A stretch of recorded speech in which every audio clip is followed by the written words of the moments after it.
যে প্রডিউসারটা ছিল উনি আমাকে শুটিং সেটে এসে আমাকে দেখার পর তার পছন্দ হয়ে যায় আমাকে। দেন সে ডিরেক্টরকে বলে যে আমি ওর সাথে একটু টাইম স্পেন্ড করতে চাই। লাইক মিডিয়াতে তো এটাই হয়। যখন ক্লাস 6 পার করে 7-এ উঠি, খুব আসলে লজ্জার একটা কথা, বাট আমার বলতে বাধা নাই। সেটা হচ্ছে যে আমি খুব ছোট বয়সে প্রেমে পড়ি। হ্যাঁ, আমার ফুপা আমাকে বলতেছে যে একটু দোয়া ইউনুস পড়। জড়াই যাচ্ছিল, কেন আমাকে এগুলো বলতেছে, ওয়াই আমাকে এগুলো কেন বলতেছে বারবার। ওকে ফাইন, একটা কাগজে একটা পেপারসের উপরে লিখতেছি যে আমি যদি আজকে মরেও যাই, আমি খুব খুশি। আমার মৃত্যুর জন্য কেউ দায়ী না। কেন আমি এটা লিখছি আমি সেটাও জানি না। বুঝবো না, আমি তাকে মায়াকুমার বলে ডাকতাম, সে আমাকে মায়াপুরী ডাকতো। মায়াকুমার আর মায়াপুরী। মায়াপুরী, হ্যাঁ। আমি কোথায় যাব, আমি কি করব, আমার আগামীতে কি হবে, আমার শুধু মনে হয়েছে যে এখন আমাকে কে দেখবে। জাস্ট 2টা ড্রেস, একটা বোরখা আর একটা হ্যান্ডব্যাগ নিয়ে আমি ঢাকায় আসি এসএসসি পাশের পরে। এসএসসি পাশের পরে। অ্যান্ড আপনি জানেন না আপনি কোথায় যাচ্ছেন, কি করতেছেন? আমি তখন যাই। আমার যে বস ছিল উনি আমাকে একটু অ্যাপ্রোচ করে, কিছু না কিছু নিয়ে একটু আমাকে কেউ এই জায়গাটাতে আমাকে কেউ জোর করবে না। বিকজ মিডিয়াতে কেউ কখনো ব্রেভ হয় না, আই নো দ্যাট। মিডিয়াটা হচ্ছে তোমার নিজের ব্যক্তিগত ওপিনিয়ন্স।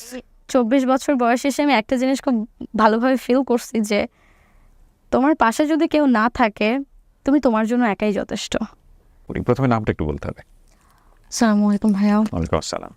আমার নাম সাদিয়া খাতুন। সাদিয়া খাতুন। সাদিয়া বয়স? আমার বয়স 23। 23। সো সাদিয়ার জন্ম জেলা কোথায়? আমার হোম টাউন পাবনা জেলার ভাঙ্গুড়া থানা। আপনাদের পাবনা তো বিখ্যাত, কেন বলেন আগে এটা? আপনাদের মতো পাগলদের করা হয়। আমাদের মতো পাগলদের সবাই, আমরা সবাই পাগল। ওকে, শুরু করি যেখান থেকে আপনার বলতে ইচ্ছে করে, যেভাবে বলতে ইচ্ছে করে। যখন আমি ক্লাস 4 আর 5-এ উঠি, যারা আমাকে বড় করেছে আসলে আমি তো জানতাম তারাই আমার বাবা মা। আমাকে যারা বড় করেছে সে হচ্ছে আমার মেজো ফুফু আর আমার ফুফা। তো আমি ছোটবেলা থেকে ফুফিকে ফুফি বলেই বড় হয়েছি আর ফুফাকে বাবা বলে বড় হয়েছি। তো আমাকে অ্যাকচুয়ালি তারা কখনোই বাবা মায়ের অভাবটা বুঝতে দেয় নাই। আমি এতটুকু জানতাম যে আমার মা বেঁচে আছে, বাট আমার মা থাকে না আমাদের কাছে। আমি এইটাই জেনে বড় হয়েছি আমার মা চলে গেছে। আচ্ছা, চলে গেছে বিষয়টা যখন আমি জানতে পারি তখন আবার আসলে মায়ের প্রতি টান ওটা তৈরি হয় না। বিকজ বাবা তো চলেই গেছে, বাবাকে তো আর চাইলেও আমি পাবো না। বড় হওয়ার সঙ্গে সঙ্গে আমার মা আমাকে দেখতে আসতো মাঝে মধ্যে। আমার এখনো মনে আছে যে আমার মা হচ্ছে দেখতে আসতো, আমাকে বলতো যে লাইক আমি বাসায় নেই, আমাকে লুকিয়ে রাখা হতো। আমার কেন জানি না আমাকে এখনো মনে হয় যে পাশের বাসার একটা বড় আপু আমাকে কোলে করে নিয়ে যেয়ে তাদের বাসায় রেখে দিত, বা যে টাইমটুকুতে আমার মা দেখা করতে আসতো তো আমার সাথে কখনোই তাকে দেখা করতে দিতে হতো না। তো আমি যখন ক্লাস 4-5-এ পড়ি তখন নানু একবার আম্মুর নাম্বারটা আমাকে দিয়ে যায়। তখনও আমি আম্মুর সাথে যোগাযোগ করিনি। ক্লাস 6-এ আমার মনে আছে আমি আমার ফ্রেন্ডের আম্মুর ফোন থেকে আমি যে নাম্বারটা আমাকে দিয়েছিল আমি ওটাতে কল করি। তো যখন আমি আম্মুর ভয়েসটা শুনতে পারি আমার না কোনো ফিলিংস কাজ করে নাই, লাইক বিকজ আমি তো বড় হয়েছি একটা ফ্যামিলিতে। তো দেন হচ্ছে আম্মু অনেক কান্না করতো আমার সাথে কথা বলার সময়। ইভেন এটা বারবার বলতো যে আম্মু আমি তোমাকে নিয়ে আসবো, তোমাকে আমি এনে ইংলিশ মিডিয়ামে ভর্তি করে দিব। তো সে তার এই কষ্টের কথাগুলো আমাকে বলতো, আমি জাস্ট নর্মাল র্যান্ডমলি কথা বলতাম। বাট আমার মধ্যে যে একটা আছে না যে মায়ের যে একটা ফিলিংস, আমি ওটা তখন বুঝতে পারতাম না। হ্যাঁ, তো আমার মা কি করতো, নানুর কাছে আমার জন্য লাইক কসমেটিক্স, ড্রেস অনেক কিছু পাঠিয়ে দিত। তো সেই জিনিসগুলো যখন নানু দেখতে আসতো আমাকে তখন এটা দিত, বাট ফুফির আমাকে নিতে দিত না সামহাও। তো আমি ছোট থাকতে আমার ফুফি একবার বলেছিল যে হয় তুমি তোমার আম্মুর এগুলো পরবা, না হয় আমি তোমাকে ঈদের ড্রেস কিনে দিব না। মানে আপনি তখন এগুলো বুঝতেন না যে কেন আপনার সঙ্গে? না, আমি তখন অ্যাকচুয়ালি বুঝতাম না। তো কাজ আমি তো তাকেই মা জানি, আমি তো বাবা জানি, কিন্তু আমি যখন চারপাশ থেকে সারাউন্ডিং থেকে শুনতাম যে you have a mother, so ওই টাইমটুকুতে আমি জাস্ট ফিল করি যে আমার বাবা বেঁচে নাই, এরা আমার ফুফা ফুফি। বাট আমি কখনো ফুফা ফুফি চিন্তা করতাম না, যেহেতু ফুফিকে ফুফি বলেই ডাকতাম, বাট ফুফাকে বাবা বলে ডাকতাম। বাসায় কেউ যদি এসে বলতো যে আপনার কয় ছেলে মেয়ে, বলতো 3 ছেলে মেয়ে। আমি ওইটা ফিল করে বড় হয়েছি, ওইটা জেনে বড় হয়েছে। কখনো বলতো না যে আমার ভাস্তি হয়, আমার ভাইয়ের মেয়ে আমি মানুষ করি, এটা কখনো বলতো না, বলতো যে আমার মেয়ে। যখন ক্লাস 6 পার করে 7-এ উঠি, খুব আসলে লজ্জার একটা কথা, বাট আমার বলতে বাধা নাই। সেটা হচ্ছে যে আমি খুব ছোট বয়সে প্রেমে পড়ি। আমাকে আমার বাবা আমার ফুফা জেনে আমাকে ড্যাম লাভ করতো, আই মিন সে বাসায় আসলে আমাকে এত প্রাইভেসি দিত। সে বাসায় আসলে মা বলে ডাকতো, মা দরজা খুলো, মা গেটটা খুলো। তো আমি দৌড়ায় যেতাম। বাবা যদি বাসায় কিছু নিয়েও আসতো ওইটা এনে আগে আমার হাতে দিত। তো ফুফিকে ভয় পেতাম আমি অনেক। তো বাবাকে আমি ওই দিন আমার মনের অনেক কিছু বলি। কোনো কারণে না বাবার সাথে ফুফির একটু আর্গুমেন্ট হয়, আই ডোন্ট নো ওয়াই। তো তখন হচ্ছে একটু রাগ করে বাবা সন্ধ্যার নামাজ পড়ে বের হয়ে যায়। একটা জিনিস একটু খেয়াল রাখবেন, এই বাবা মানে কিন্তু ওর ফুপা, মানে ফুপার সাথে ফুপির আর্গুমেন্ট। কারণ ওর বাবা, আপনার বাবা তো আসলে ছোটবেলাতেই বোধহয়, আমার বাবা আসলে আমাকে 7 মাস পেটে রেখে মারা গিয়েছে। এটা আপনি ওই সময় জেনে গেছেন অলরেডি, এটা আমি কারণ ক্লাস 7 এর গল্প যখন আপনি জি, আছেন। জি, তখন আমি জানি। তো আমার পাশের বাসায় আমার একটা দাদু ছিল, আই মিন আমার দাদুর ফুফাতো ভাই। তো দাদু দাদি কিছুদিন আগেই মারা গিয়েছে। তো বাসায় ফুফি একা, আই মিন দাদু দাদির যে মেয়ে আমার ফুফি হয় সম্পর্কে। তো বাসায় একা। তো আমি কিছুদিন ফুফির কাছে যে ঘুমাচ্ছিলাম। তো ফুফি আমাকে অলরেডি এই পাশ থেকে ডাকলে এই বাসা থেকে শোনা যেত, মানে আমার বাসা থেকে ডাকলে শোনা যেত, তার বাসা থেকে ডাকলে আমাকে শোনা যেত। তো আমি বলতাম, ফুফি বলতেছে সাদিয়া আসবা কখন, ঘুমাবা না আন্টি? তখন বললাম যে হ্যাঁ আন্টি, আমি খাবার টাবার খেয়ে দেন পড়া শেষ করে আমি চলে আসবো। তো বাবা আসছে, বাবা আসার পর না কেমন ধরে একটু চুপচাপ। আমি তখন আমি যে সারাদিন কিন্তু বাবার সাথে আমার লাইফের ফার্স্ট আমি আমার বাবার সাথে ওই একটা দিন পাইছিলাম স্পেন্ড করার মতো, বাবা মেয়ের একটা পার্সোনাল টাইম স্পেন্ড করার মতো আমি পাইছিলাম। তো বাবা এসে একটু চুপচাপ ছিল, আমি জানি না কেন। তো নর্মালি প্রতি রাতেই দেখা যেত যে ডিনার টাইমে ফুফি খাবার বাড়তো, আমি খাবার নিয়ে এসে টেবিলে দিতাম, সবাই আমরা একসঙ্গে বসে ডিনার করতাম। তো এরকম হুট করে কেন জানি না আমার ক্ষুধা পায় নাই, আমি খাবার গুছিয়ে দিয়ে আমি বের হয়ে যাচ্ছিলাম যে আমি ফুফির বাসায় যাব। কিন্তু বাবা আমাকে পেছন থেকে 2টা ডাক দিল, মা খাবার খেয়ে যাও, খাবার খেয়ে যাও। আমি বলছি আব্বু আমার ক্ষুধা নেই, যে আমার ক্ষুধা নেই, আমি খাবো না। তারপর না কেন জানি না আমাকে বারবার ডাকলো যে আমার ক্ষুধা নাই, আমি খাবো না। তো আমি এটা বলে আমি দৌড়ে চলে গেছি।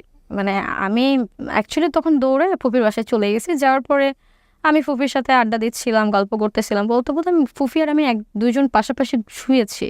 তো শুয়ে গল্প করতে করতে হুট করে যেহেতু ফুফির বাসা আমার বাসা জাস্ট 2 হাত ফাঁকা, তো শব্দ হলে তো শোনা যায়, পাশের বাসা থেকে কিছু হলে শোনা যায়। এর মাঝখানে আসলে ফ্যানের শব্দে আমি আর এত বুঝতে পারিনি যে আমার বাসায় কি হচ্ছে। ধাম করে একটা আওয়াজ হয় আমার বাসায়, এত জোরে একটা আওয়াজ হয়, আমি ওই আওয়াজটা ফিল করি, আমি ফুফি দুইজনই। তখন ওই আওয়াজটা হচ্ছে গেট ভাঙার একটা আওয়াজ হয়। আই মিন তখন আমার ভেতরে না একটা কেমন একটা ছ্যাত করে উঠছে যে কি হয়েছে। তখন চিল্লাপাল্লা শব্দ হয়েছে, চিল্লাপাল্লা বাবাকে যে এর মাঝখানে, আমার বাসার সাথেই সরকারি হসপিটাল, আমার বাবা ডক্টর ছিল, বাবাকে যে এর মধ্যে হসপিটালেও নিয়ে যাওয়া হয়েছে আমি সেটা জানি না। তারপর আমি ফুপির সাথে যাই হসপিটালে, যেহেতু আমার পাশে, একদম পাশেই হসপিটালের সঙ্গে আমাদের বাসা। তো আমি দৌড়াতে দৌড়াতে যাই। ওই সময় আমি ক্লাস 7। ডিরেক্টলি হসপিটালে আপনি তো বাসায় যাবেন, বাসায় গিয়ে কি দেখেন? না বাসায় তো অলরেডি গেট, বাসায় কেউ নাই, সবাই বের হয়ে গেছে। ও, আপনি ওখান থেকে জানতে পারলেন তার হাসপাতালে, কজ ওই ফ্যানটা চলছিল ওই টাইমে 10-15 মিনিট পার হয়ে গেছে, আমি অতটা শব্দ পাইনি, ফ্যান চল। কি হয়েছিল আসলে? আমার বাবা হার্ট অ্যাটাক করেছিল। শব্দটা কিসের? ধুম করে যে শব্দটা হলো আপনারা দূর থেকে পেলেন, ওইটা হচ্ছে বাবার, আই মিন হার্ট অ্যাটাক করার পরে আই থিঙ্ক সো বাবার টয়লেট হচ্ছিল, বাবা তখন লুঙ্গি পরা ছিল, তো লুঙ্গি নষ্ট হয়ে যাচ্ছিল। তো ভাইয়া লুঙ্গি আনতে যে বাসায় যে গেট তালা দেওয়া, ভাইয়া ওই লাত্তিটা দিয়ে তালাটা ভেঙে লুঙ্গিটা বের করে নিয়ে গেছিল আর কি। ওকে। তো ওই লাত্তিটার আওয়াজটাই আর কি, ওই শব্দটার আওয়াজ পেয়েই আমি কিন্তু তাড়াহুড়া করে বের। তো তারপরে আমি যাওয়ার পরে দেখি হসপিটালের যে র্যান্ডমলি যে বেডগুলো থাকে, চাকা থাকে লাগানো, আই মিন ছোট যে বেডগুলো, ওখানে বাবাকে শোয়ানো। আমি যে আব্বু আব্বু করে চিৎকার দিয়ে উঠছি ওখানে, তখন আমার ফুপু আমার হাত টেনে ধরছে, ফুপি কান্নাকাটি, আমার ভাইটাও কান্নাকাটি করতেছে। তখন পুরো হাসপাতাল উথাল পাথাল। তো তখন যে জাস্ট আমি বাবার সামনে যে ধাম করে দাঁড়ানোর পরে এরকম মুখের উপর একটা চাদর দেওয়া ছিল, আমি ওই জিনিসটা নিতে পারি নাই। আমি এক্সপেক্ট করি নাই যে বাবা নাই।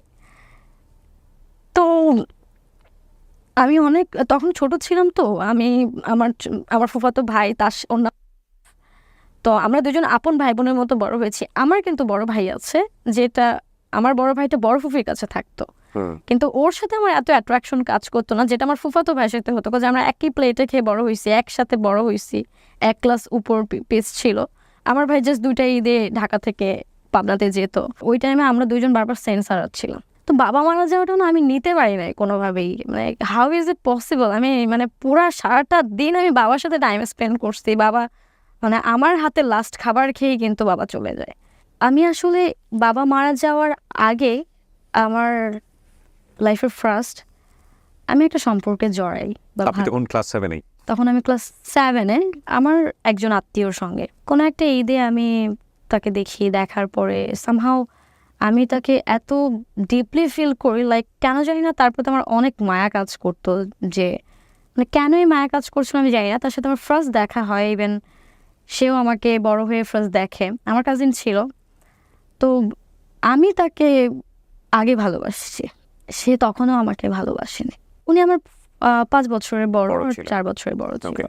আমার কাছে একটা নাম্বার ছিল, যে নাম্বারে আমি অনেক ট্রাই করছি তাকে খোঁজার, কিন্তু আমি তাকে পাইনি।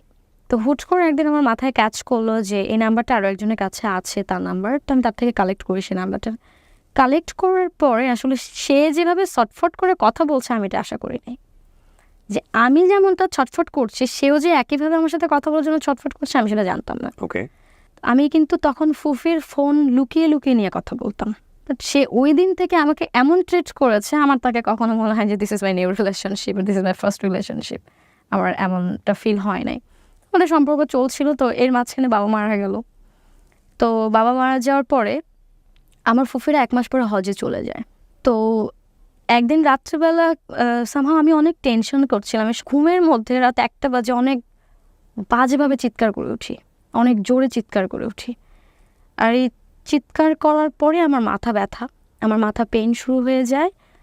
তখন আমার পাশের বাসায় ফুফি ছিল, যে পাশের বাসায় মামা মামি ছিল, তারা দৌড়ায় আসে, কী হয়েছে কী হয়েছে।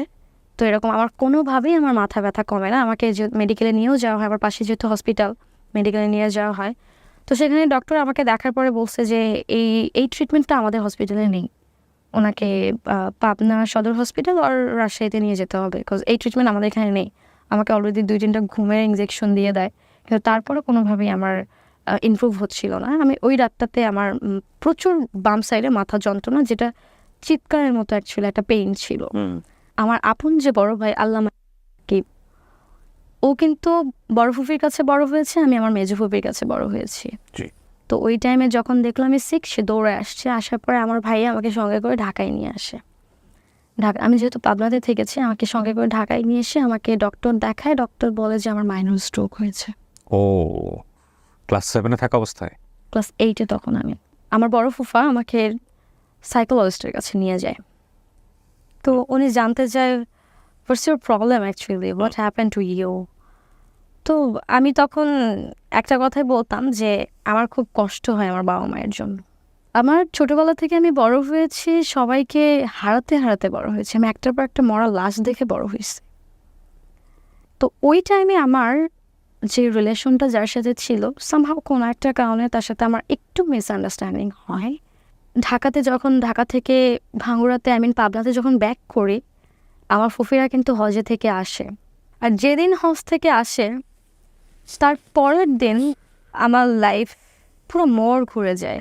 আমি জানি না আসলে ওই টাইমে কেন তাদের মুখটা গম্ভীর ছিল, বাট তার ঠিক 2-3 ঘন্টা পরেই আমার ভাইয়া একটা কথা বলে ওঠে। আমার দাদু দাদি, আমার ভাইয়ার কাজিন, তারা সবাই ছিল, যে এই বাসায় 3 জনের বেশি 3.5 জনও থাকবে না। 3 জন হচ্ছে আমার ফুফি, ফুপির 2 ছেলে, আর আমি তো মেয়ে ছিলাম, তো আমাকে দিয়ে তো 4 জন। বাট ভাইয়া একটা কথা বলে উঠে যে এই বাসায় 3 জনের বেশি 3.5 জনও থাকবে না। তো এই কথাটা শোনার পরে আমি তখনও বুঝতে পারিনি যে তখন কি আপনার ফ্যামিলিতে আপনাদের অ্যাফেয়ার্স এর কথা জানে? সবাই জানে বিষয়টা? তখন অ্যাফেয়ার্সের কথা আপনাকে এতটা হঠাৎ করে অপছন্দ হয়ে যাওয়ার কারণটা কি? না, তখন এতটাও জানতো না। বাট আমি অ্যাকচুয়ালি জানতাম না যে কেন এই কথা বলছে। তো ফুফি এসে তার পরের দিন শ্বশুরবাড়িতে চলে গেছে, আমি বাসায় একা। তো ভাইয়া আসছে জামা কাপড় নিতে, হয়তো বা এসে আমাকে বলছে তুমি এখানে কি করো। আমি বলছি যে কী করি তুমি এখন বাসা থেকে যাও নাই? আমি কোথায় যাব? তুমি জানো তুমি কোথায় যাবা? এই বাসাতে 3 জনের বেশি 3.5 জনও থাকতে পারবে না। ফুফি পরের দিন আবার চলে আসছে। আসার পরে আমি ফুফিকে বললাম যে আন্টি, ভাইয়া আমাকে এই কথা বলছে। আমার ফুফি আমাকে বলে যে দেখো আমার মাথার উপরে গার্জিয়ান নাই, আমার ছেলেরা এখন আমার সব। আমি বললাম ফুফি কয়েকদিন পরে, আমি তখন ক্লাস 8-এ, কয়েকদিন পরে আমার জিএসসি পরীক্ষার আগে যে টেস্ট পরীক্ষা হয়, কয়েকদিন পর আমার পরীক্ষা শুরু, আমি কীভাবে পরীক্ষা দেবো? তো ফুফি বলতেছে তুমি ছোটো ফুফির কাছে চলে যাও। আই মিন আমাদের থানার পাশের যে থানাটা, সেখানেই আমার ফুফি, ছোটো ফুফি থাকে। তো বলছে যে তুমি ছোটো ফুফির কাছে চলে যাও। আমি বললাম যে ছোটো ফুফির থেকে ওখান থেকে এসে প্রতিদিন পরীক্ষা দেওয়া তো আমার জন্য কষ্ট হয়ে যাবে।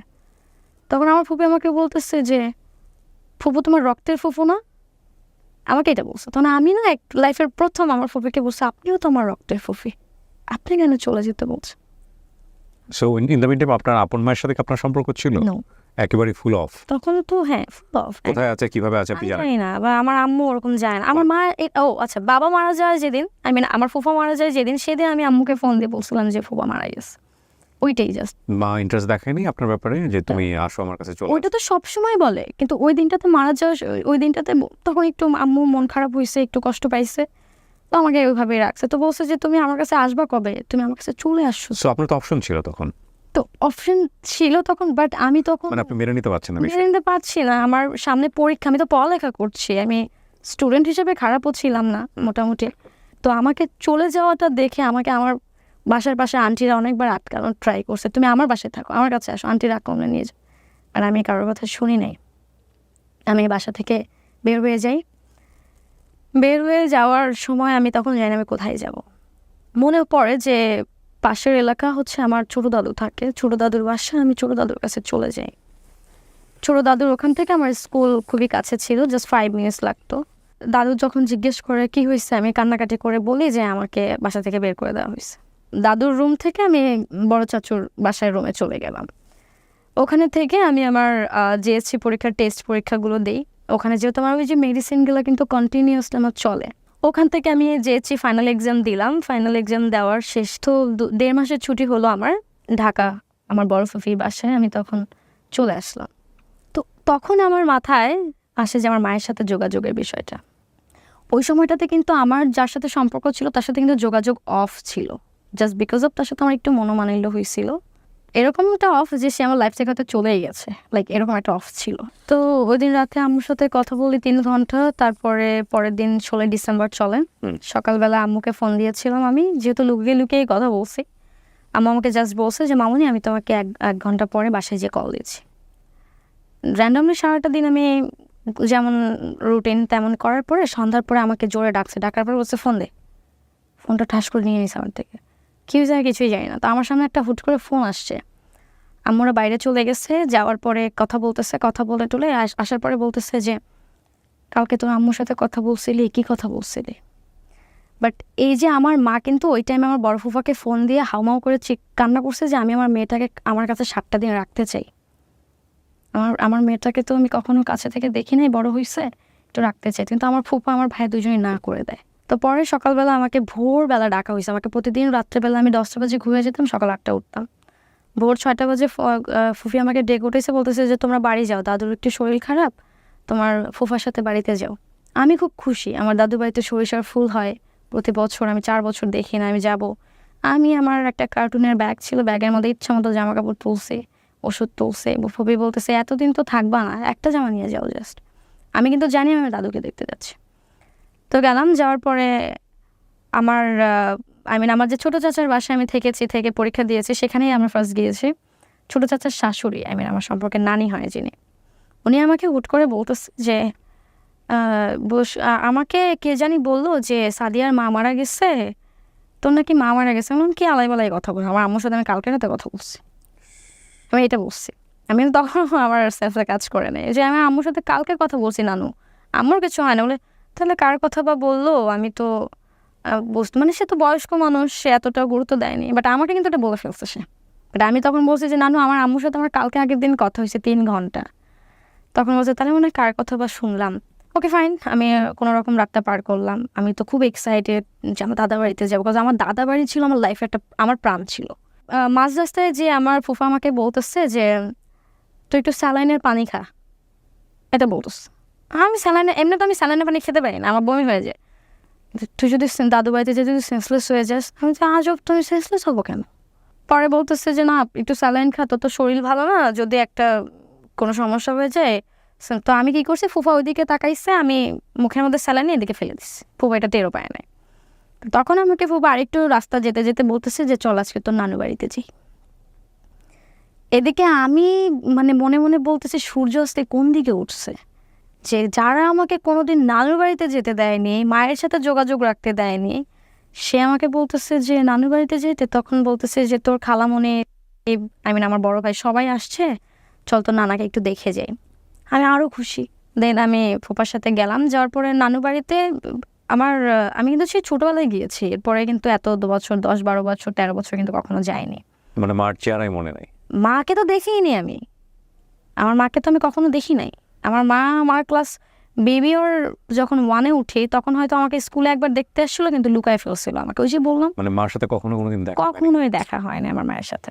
তো তারপরে আমার বড় বড় শক্ত করে আমার হাতটা খালি ধরেছিল। সে ভেতরে ভেতরে কেন জানি না একটু ভয় ভয়ে ছিল, যেটা আমি ফিল করছিলাম। কিন্তু আমার কিন্তু হাত ছাড়ে নাই। আমি বোরখা পরতাম, হেজাব করতাম, আমাকে একদম পরীর বাচ্চার মতো লাগতো লিটারেলি। তো ওই সময় আমার ফুপা আমাকে বলতেছে যে একটু দোয়া হিমনুস পড়। আমি না আসলে তখন ওই সময়টা আমার কাছে জড়াই যাচ্ছিল, কেন আমাকে এগুলো বলতেছে, আমাকে এগুলো কেন বলতেছে বারবার। ওকে ফাইন, আমি যখন বড় নানুর বাসায় আমাদের যাইতে হয়, তো আমার নানুর বাসায় পাট দিয়ে বড় নানুর বাসায় যেতে 2-3টা বাসা পরে আমি বড় সামিয়ানা টানানো দেখি। আমি ভাবছি যে হয়তো কারোর বিয়ে, কারোর মুসলমানের অনুষ্ঠান বা কিছু একটা। উঠানের উপরে চেয়ার দিয়ে অনেকেই বসে টসে আছে। তো আমাকে দূর থেকে দেখার পরে আমার মামা নানু সবাই আগে আসছে, বাট কেউ কোনো রকমের একটু শব্দও করে না। এসে আমাকে জড়াই ধরে আম্মু কেমন আছো, নানু কেমন আছো। এমনও কেউ বলতেছে যে লাখির মেয়ে আসতেছে, কত সুন্দর দেখা যায়, দেখ পরীর বাচ্চা লাখির মতোই দেখা যায়, লাখির মতো কত উঁচা লম্বা হয়েছে।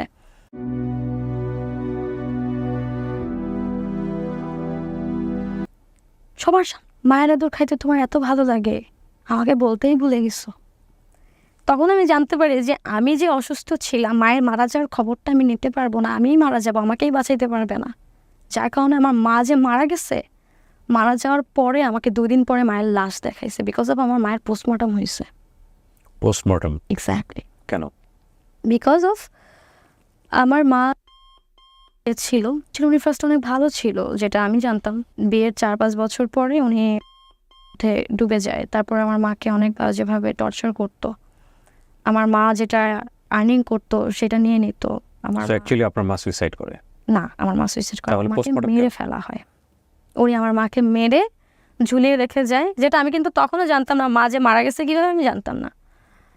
আমি মায়ের কাছে যে আমার লাইফের প্রথম আমি মায়ের মুখ দেখলাম। That's the point. ওরা মা কীভাবে মারা গেছে, that is not the point. Point actually ওর মায়ের মুখ জীবনে প্রথম দেখেছে, এবং সেটা হচ্ছে এই অবস্থায়। আমি বহুবার বলেছি জীবন নাটকের চেয়ে অনেক অনেক বেশি নাটকীয়। আমার তখন মায়ের মুখটা দেখার পরে আমার জাস্ট বারবার ফুপির মুখটা ভেসে উঠছিল আমার সামনে। মাকে অনেক ডাকলাম, আমাকে অজু করালো আমার নানু, অজু করে নানু বললো যে মাকে ছুঁয়ে দেখো, আম্মুকে ডাকো। আমি আম্মুকে আমার মা এত সুন্দর ছিল, মনে হচ্ছিল যে পার্লার থেকে আম্মুকে সাজায় নিয়ে আসা হয়েছে। বাট তখন আমি জানতাম না আম্মু কীভাবে মারা গিয়েছে। বাট কপালের এখানে একটা দাগ ছিল, রক্তের দাগ ছিল, এখানে একটু দাগ ছিল, এখানে একটু দাগ ছিল। কিন্তু এত সুইট চেহারা, আমার কাছে মনে হচ্ছিল যে আমি আছে না যে চকলেটের মতো এরকম। আমি মাকে ছুঁইলাম, ডাকলাম অনেকবার, আম্মু সারা শব্দ দেয় নাই। ফার্স্ট অফ অল আমি কিন্তু আমার ফুপা আমার বাবার মৃত্যুটা মেনে নিতে পারি নাই, যেটার জন্য আমার লাইফে আমি অসুস্থটা হই। তারপর মা মারা যাওয়ার পর আমি পুরো পাথর হয়ে যাই। আমাকে যদি 2টা মারাও হইতো আমি ব্যথা পাইতাম না ওই টাইমটুকুতে। তো তারপরে আমরা ঢাকায় ব্যাক করি। ব্যাক করার পরে আমার ঘুমের ওষুধ চলে অনেক ভারী ভারী। তো আমার মা মারা যাওয়ার ঠিক 2 দিন পরে আমি ফুপার বাসাতে আমি ভুলে 2টা মেডিসিন একসাথে খাই।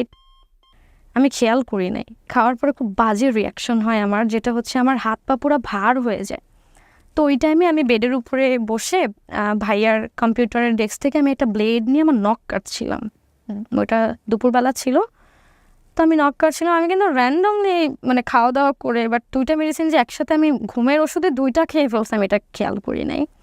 তো আমার হাত পা ভার হয়ে যায়। সামহাও আমার ব্লেড দিয়ে আমি এভাবে হাত চুলকাতে চুলকাতে আমি জোরে করে একটা দাগ দিই। আমার এখনো হাতের কাটা দাগ আছে এখানে। ওহো, অনেক। তো এই দাগটা ফার্স্টের দাগ ছিল, যেটা আমি কোনো ফিল পাই নাই। ওই টাইমে আমার ব্লাড দেখতে এত ভালো লাগছিল, আমি ইচ্ছা করে না এগুলো দিচ্ছিলাম, ক্র্যাশ করছিলাম এখানে ব্লেড দিয়ে। আমি না কোনো ব্যথা পাচ্ছিলাম, যেহেতু আমার পুরো শরীর ছেড়ে দিছে, না ব্যথা পাচ্ছিলাম, বাট আমার ব্লাড দেখতে ভালো লাগছিল তখন।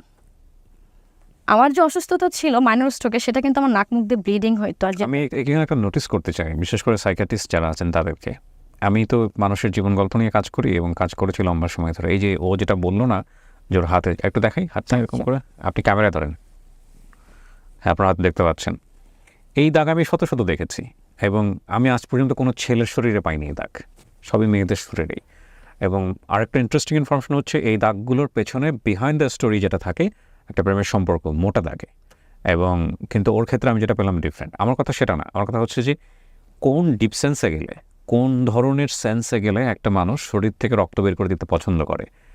এটা নিয়ে আমি সাইকিয়াট্রিস্টদের প্রচুর ভিডিও দেখেছি, বাংলাদেশের সাইকোলজি নিয়ে অনেকেই কাজ করছেন, কিন্তু আমার কাছে কেন জানি মনে হয় বাংলাদেশের খুব ব্রডার স্পেক্টে যে প্রবলেমগুলো আমাদের ব্যক্তিগত জীবনে আমরা ফেস করি সেগুলো টাচ করতে পারে এরকম টপিকগুলোর সংখ্যা খুবই কম, বা এগুলো নিয়ে ডিসকাস হয় খুবই কম। আজকেও যে হাতের কাটা একটা দেখালো, আমার মনে হয় যারা সাইকিয়াট্রিস্ট আছেন, যারা আমার শোতে দেখে থাকেন, তারা যদি কেউ ইন্টারেস্টেড হন কথা বলার জন্য এইসব বিষয় নিয়ে, দে ক্যান মেইল মি, আমাকে মেইল করতে পারেন। আমি এই বিষয়গুলো নিয়ে ইন ফিউচারে হয়তো বা একটু ডিফারেন্ট কাইন্ড অফ পডকাস্টিং নিয়ে আপনাদের সামনে আসবো ইনশাল্লাহ। ঘুমের মেডিসিনের রিয়াকশন, বাট আমি কিন্তু ঘুমের ওষুধটা 2টা খেয়েছি, বাট আমি বুঝতে পারিনি। পরে সুস্থ হওয়ার পরে কিন্তু আমি চেক করে দেখেছিলাম যখন 2টা ওষুধ নাই। ওকে, সো কাটার পরে কি হলো? তো কাটার পরে আমার হাতে এত ব্লাড, মানে এত পরিমাণে বাজেভাবে ব্লিডিং হয়েছে। আমি তখন কি করছি, আমি একটা কাগজে একটা পেপারসের উপরে লিখতেছি যে আমি যদি আজকে মরেও যাই, আমি খুব খুশি, আমার মৃত্যুর জন্য কেউ দায়ী না। কেন আমি এটা লিখছি আমি সেটাও জানি না। তারপর আমার যখন সেন্স ফেরে 6 থেকে 7 ঘন্টা পরে, দেন হচ্ছে আমি দেখি আমি হসপিটালের বেডে, আমার হাতে ব্যান্ডেজ করা, আমার পাশে আমার ফুফি, আমার বড় ভাইয়া। এই খবরটা অলরেডি জানাজানি হয়ে গেছে। দেয়ার আর এভরিওয়ান থিঙ্ক অ্যাবাউট ইট যে আমি সুইসাইডাল অ্যাটেম্প্ট করছি। আপনার সম্পর্কটা তখন কেমন? আপনার তখন আমার সাথে যোগাযোগ বন্ধ, তার টোটালি যোগাযোগ অফ। লাইক ওই কারণে কি আপনি ফ্রাস্ট্রেটেড ছিলেন? নো, বললাম না, আমার মা মারা যাওয়ার পর আমি লিটারালি জাস্ট শকে পাথর হয়ে গেছিল। এক্স্যাক্টলি, অনেকগুলো ডেথ, অনেকগুলো মৃত্যু মাত্র এই অল্প বয়সে, যখন ও ক্লাস 8-এ পড়ছে। জি, মানে এটা আপনি চিন্তা করে দেখতে পারেন, ক্লাস 8-এ পড়া টিনেজ বয়সে মার মুখ প্রথম দেখা, সেটা হচ্ছে মায়ের মৃত মুখ।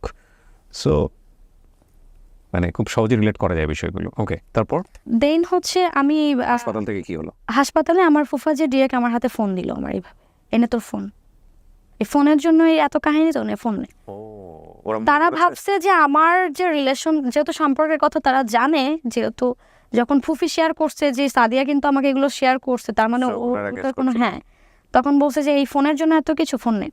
দেন আমাকে আমার ফুফি অনেকবার জিজ্ঞেস করে কেন এই কাজ করছিস, কেন এই কাজ, বাট আত্মীয় স্বজনের মধ্যে কিন্তু ছড়াই গেছে সাদিয়া সুইসাইড করতে গেছে। এক্স্যাক্টলি, সেটাই হওয়া স্বাভাবিক। হ্যাঁ, তো আমি সব বুঝেছি যে ফুফু বিলিভ করো আমি সুইসাইড করতে যাই নাই। একদিন হুট করে আমার সেই যার সাথে সম্পর্ক ছিল উনি আমার ফুফিকে ফোন দেয়, কল করে, আমার সাথে কথা বলতে চায়। কারণ সে অলরেডি জেনে গেছে আমার মা বেঁচে নেই, যেহেতু আমার বাবাও বেঁচে নেই। তো সেটা সে ফিল করে আমার লাইফে সে ব্যাক করে, আমাকে কল করে। আমি বলছি যে I don't need you right now, I don't need your support right now. Cause আমি তখন এই যে ভালোবাসা বা লাইক প্রেম, এই জিনিসগুলো আমার মাথায় তখন আর কাজ করেনি। I just missing my family, I just miss my parents. তো তখন একদিন আমার ভাইয়ার সাথে আমার একটু মিসআন্ডারস্ট্যান্ডিং হয়। আমার বড় ভাই আমি দুইজনই দাদা বাড়িতে তখন। তো ভাইয়াকে কেউ না কেউ এসে বলছিল যে সামহাও আমি হয়তো বা কারোর সাথে দাঁড়িয়ে রাস্তায় কথা বলছি, বাট আমি কিন্তু কাউকে চিনি না। গ্রাম, আমি প্রতি বছর 2বার দাদু বাড়িতে ঈদে যেতাম, তো আমি কাউকে চিনি না বাড়ির আশেপাশে ছাড়া।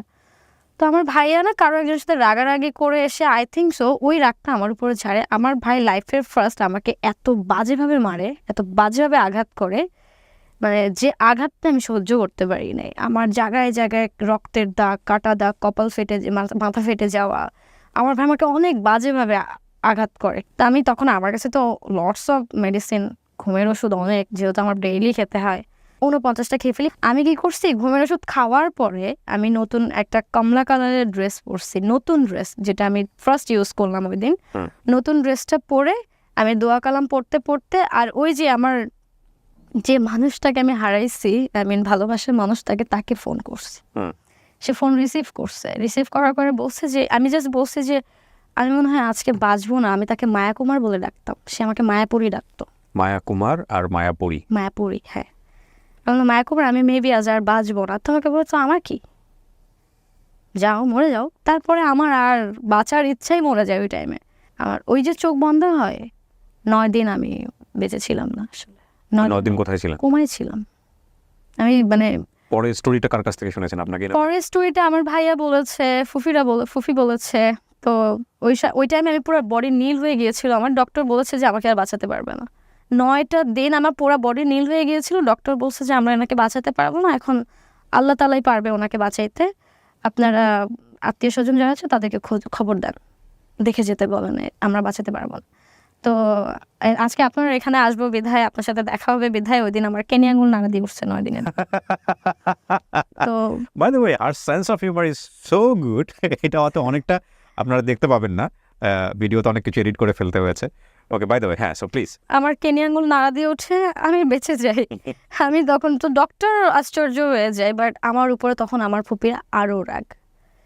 তখন আমার ভাইয়াকে অ্যাটলাস বলেই ফেলে যে ওকে বিষ খায় মেরে ফেললি না কেন, মরতে গেছে কেন, মরতে গেল কেন।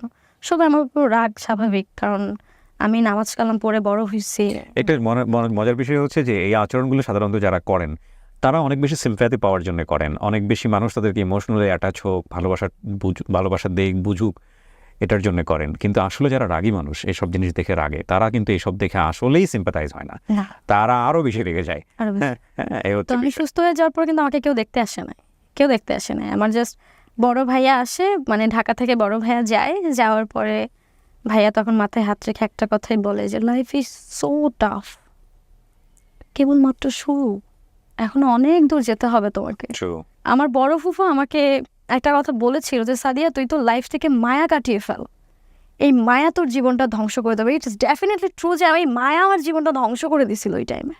তো দেন আমি এসএসসি পরীক্ষা, যেহেতু আমি বড় হয়েছে কিন্তু আমার নিজের বাসায় ফুফির কাছে, তো সেখানে আমি না থেকে আমি আসলে হোস্টেলে যেতে হয় আমাকে হোস্টেলে যেয়ে আমার হোস্টেল খরচ চালাইছিলাম আমি। তখন প্রথম আমার লাইফের ফার্স্ট ইনকাম আমি টিউশনি করাই তখন এসএসসি পরীক্ষার আগে আমি তখন আল্লাহ দিলে একটু মানে সুস্থ ছিলাম, বাট মাথা ব্যথা ছিল। মানে হোস্টেলে আপনাকে যেতে হলো কেন? কারণ আপনি কোথাও আসলে কমফোর্ট ফিল করছিলেন না? না, আমি নিজে থেকে আর কোথাও যাই নাই। অ্যান্ড দেন কিভাবে চলবো তখন থিঙ্ক করলাম যে আমি যে সাবজেক্টগুলো ভালো জানি আমি সেই সাবজেক্ট টিউশনি করাতে পারি। ওকে, ফাইন। তো আমি 6টা বাচ্চাকে টিউশনি করতাম। মান্থলি আমার 3000 প্লাস আমার কাছে আসতো, 3000 প্লাস। ওই সময় 3000 টাকা দিয়ে আমার সুন্দর চলে যেত। আমার হোস্টেল খরচ কম ছিল, 1800 টাকা টোটাল ছিল, খাওয়া সহকারে সবকিছু মিলে 1800 টাকা ছিল। জাস্ট সিট ভাড়া ছিল হচ্ছে আপনার 700 টাকা। দেন ঢাকাতে? নো, পাবনাতে। যে তখন আমাকে আমার ফ্রেন্ডরা বলতো যে তোর নিজের বাসা এখানে, তোর বাসা থাকলে তুই হোস্টেলে কেন থাকিস? আমি বলছি this is my opinion, it's my choice. তো হোয়াট এভার ইট ইজ, আমি এতটা গুরুত্ব দিতাম না, অ্যাভয়েড করে যেতাম বিষয়গুলো। আমি কোথায় যাব, আমি কি করব, আমার আগামীতে কি হবে, আমার জীবনটা ঘুরে যায়। তখন ওই সময়টাতে আমার শুধু মনে হয়েছে যে এখন আমাকে কে দেখবে আমাকে। তবে এসএসসি পরীক্ষা দিতে পেরেছিলাম আমার বড় ভাইয়ের জন্য, আই মিন আমার ফ্যামিলির, আমার বড় ফুফাতো ভাইয়ের জন্য, বিকজ অফ ভাইয়া আমাকে রেজিস্ট্রেশনের টাকা পাঠিয়েছিল, যার কারণে আমি এসএসসি পরীক্ষাটা দিতে পারি। যেহেতু ছোটোবেলায় স্কাউটিং করতাম আমি, তো আমার স্কাউটের একটা বড় ভাই ছিল, বাট ওই সময় তার সাথে আমার ফ্রেন্ডশিপ ছিল, একটা গুড বন্ডিং ছিল, তো ঢাকায় থাকতো। তো তার সাথে আমার যোগাযোগ হওয়ার পরে সে আমাকে ঢাকায় বলে যে তুই চলে আয়। আমি স্কাউটিংয়ে অনেক ভালো ছিলাম, গার্লস গাইড কমান্ডার ছিলাম রাজশাহী বিভাগে। তো তখন আমি চলে আসি ঢাকাতে। আসার পরে ও একটা হেলথ ল্যাবে জব করতো। তো ওর সাথে যে ওর সিনিয়র বা ওর সমবয়সী যারা কলিগরা ছিল, তো সেই আপুর একটা বাসায়, মানে আমার হেলথ ল্যাবের পাশে, তখন মিরপুর শেওড়াপাড়াতে, সেই আপুর বাসায় আমাকে সে উঠায় দেয়। আমার জীবনের স্ট্রাগলটা ওই জায়গা থেকে শুরু হয়ে যায়, ওই পয়েন্টটা থেকে, যখন আমি 2টা জামা নিয়ে, 2টা ড্রেস নিয়ে, জাস্ট 2টা ড্রেস, একটা বোরখা আর একটা হ্যান্ডব্যাগ নিয়ে আমি ঢাকায় আসি। এসএসসি পাশের পরে? এসএসসি পাশের পরে। আপনি জানেন না আপনি কোথায় যাচ্ছেন, কি করতেছেন? আমি তখন জানি না। আমার কাছে জাস্ট 260 টাকা ছিল। মাথার উপরে হাত রাখার মতো কেউ নাই, জবাবদিহিতা করার কোনো জায়গা নাই, এবং খুবই টিনেজ একটা বয়স। তখন আমার 17 বছর বয়স। আমার স্কাউটের বড় ভাইয়া ছিল, তো ওই সময় ও আমার এত ভালো বন্ধু হয়ে যায়, তুই তো করে একটা বন্ডিং হয়েছে, ওকে আমি অন্তু বলে ডাকতাম। অন্তরের জন্য আমি ঢাকাতে একটা থাকার জায়গা পাই, আমি খাওয়ার জন্য খাবার পাই। অন্তর নিজে জব করে আমাকে 1000-2000 টাকা দিত যে তুই কিছু কিনে খা, তোর বাসা ভাড়া আমাকে 3 মাসের ভাড়াও দিয়েছিল। আমি কিছুই করি না, তখন আমি কি করব? আমার কাছে তখন ফোন ছিল না, আমার তখন একটা বাটন ফোন ছিল, আমার স্মার্টফোন ছিল না যে আমি স্মার্টফোনের মাধ্যমে আমি জবের জন্য অ্যাপ্লাই করবো, আমি কিছু করব। তো ইন দ্য মিন টাইম অন্তরের সাথে আমার ওই টাইমে মানে আছে না যে লাইক মনে হচ্ছিল যে ও ছাড়া তখন আমার কেউ নাই, বাট ও কিন্তু আমার বড় ভাই প্লাস আমার বন্ধু হয়ে গেছে তখন, বিকজ অফ ওই টাইমে ওরও রিলেশনশিপ ছিল, এমন না যে ওর সাথে আমার কোনো রিলেশন ছিল, কিছুই না, ও জাস্ট আমার ফ্রেন্ড ছিল। করোনা চলে আসলো, মানে আমি আজকে করোনা হয়ে মারা গেলে হয়তো আমাকে কেউ দেখতে পারবে না, না ভাইয়া দেখতে পারবে বা না কেউ দেখতে পারবে না ওই টাইমটাতে। করোনার মাঝখানে ব্যাক করার পর আমি একদিন আমার একটা ফ্রেন্ডের স্মার্টফোন ও আমাকে দেয়, ওর যেহেতু এক্সট্রা একটা ফোন ছিল, দেওয়ার পরে আমি ওই ফোন থেকে আমি কয়েকটা জায়গায় জবের জন্য অ্যাপ্লাই করি। আমার একদিনে 6টা জব হয়। একদিনে আমি মিনিমাম 20টার মতো অ্যাপ্লাই করছি, একদিনে আমি 20টার মতো সিভি পাঠাইছি, এক এক জায়গায় জব করছি, যেটা বিডি জবস যেটাকে বলা হয়। তো আমাকে একটা আমার ফ্রেন্ড 5000 টাকা দিয়ে আমাকে হেল্প করে, দেন আমি 5000 টাকা দিয়ে জবে জয়েন করি। জয়েন করার পরে আমার স্যালারি ছিল 18,000, 15,000 টাকা আলোচনা সাপেক্ষে। আমি 3 মাস জবে, আমার কাছে ওই টাকা মনে হয়েছে আমি লাখ টাকা পাইছি। 3 মাস চাকরি করার পরে আমি কিছু টাকা জমানোর পরে আমার একটা ফোন, এমার্জেন্সি একটা ফোন, আমি নিজে টাকা দিয়ে ফোন কিনি, নতুন করে একটা ফেসবুক অ্যাকাউন্ট করি।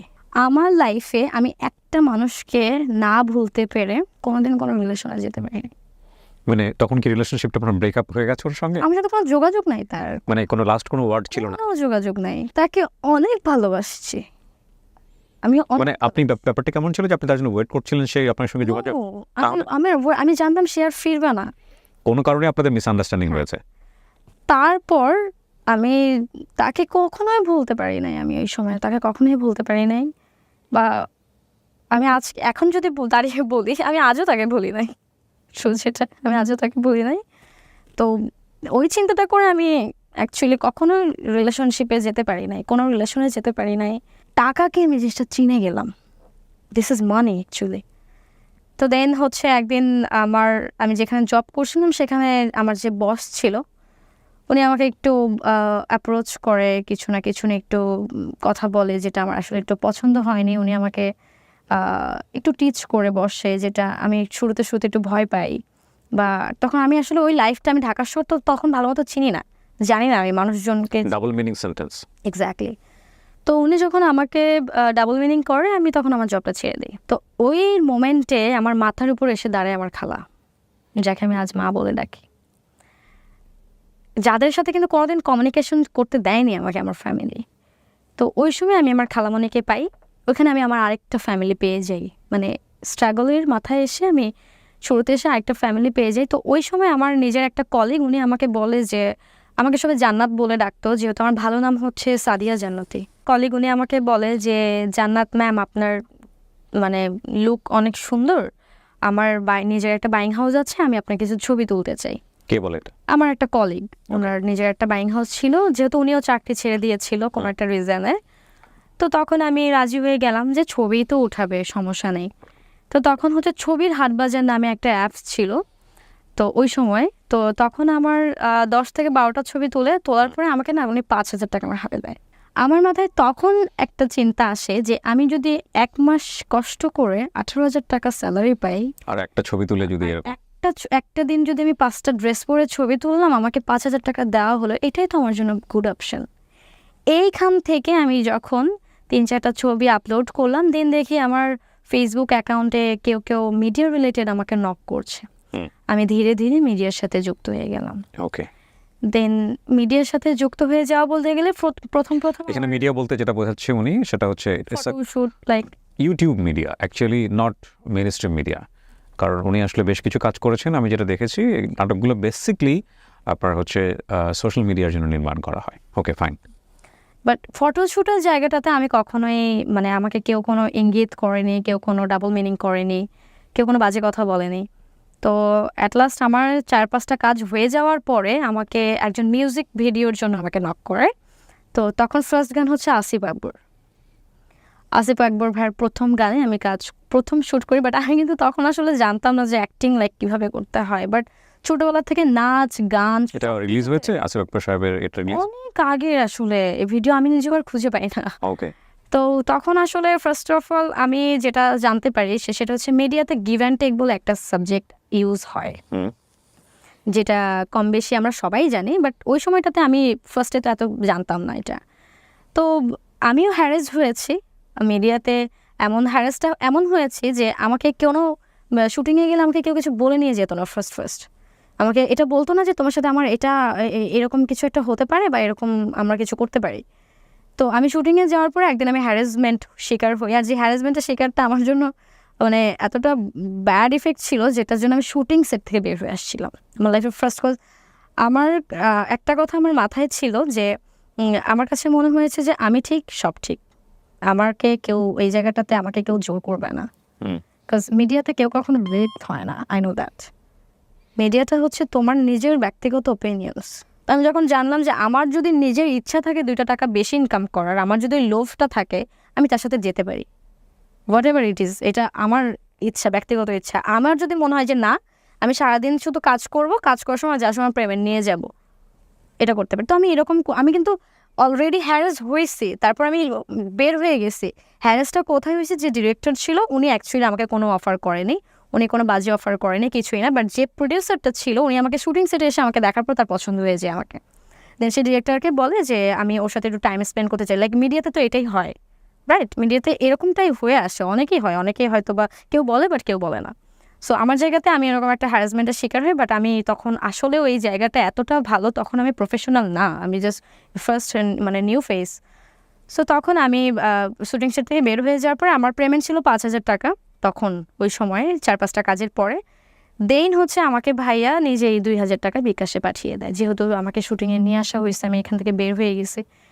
ওই দিন রাত্রেবেলা শুটিং শেষ করে যে ভাইয়া আমাকে নিজে বলে যে আপু, মিডিয়াটা হচ্ছে এটা।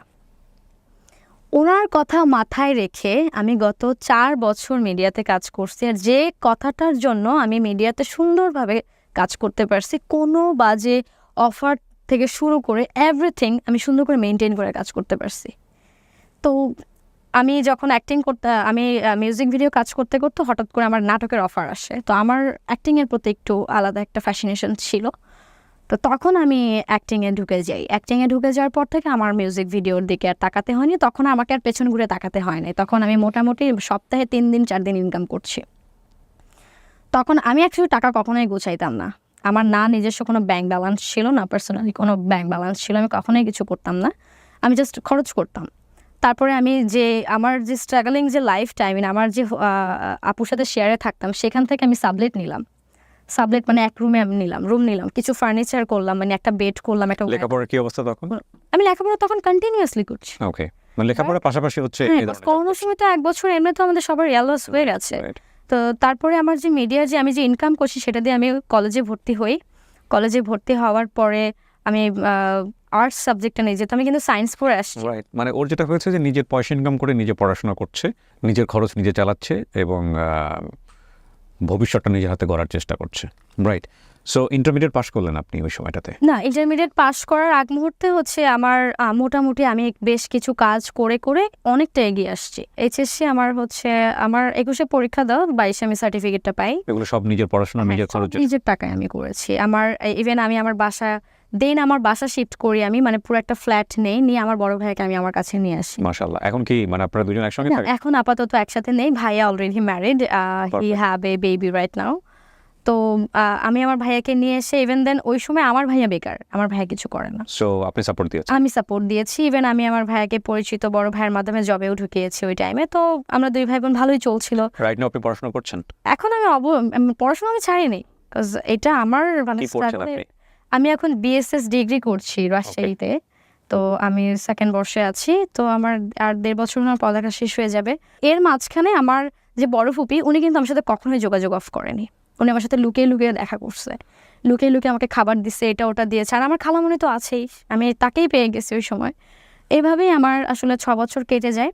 তো এই যে এখন আমার অলমোস্ট 24 বছর পড়বে, তো 24 বছর বয়সে এসে আমি একটা জিনিস খুব ভালোভাবে ফিল করছি যে তোমার পাশে যদি কেউ না থাকে তুমি তোমার জন্য একাই যথেষ্ট।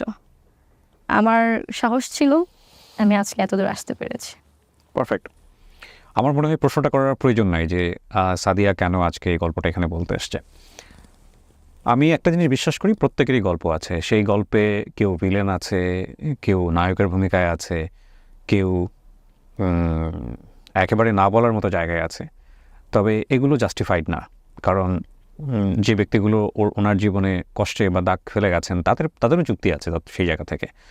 আমরা সেই বিষয়গুলোকে ফোকাস করব না, কিন্তু ওর লাইফের যে প্যারাডাইমটা, সেখানে একটা মারাত্মক রকমের শক্তিশালী জায়গাটা হচ্ছে জন্মের পর থেকে একটা শিশুকে যে অবস্থায় থাকা উচিত ছিল ফ্যামিলির ভেতরে, ও সেই পরিবেশটা পায়নি।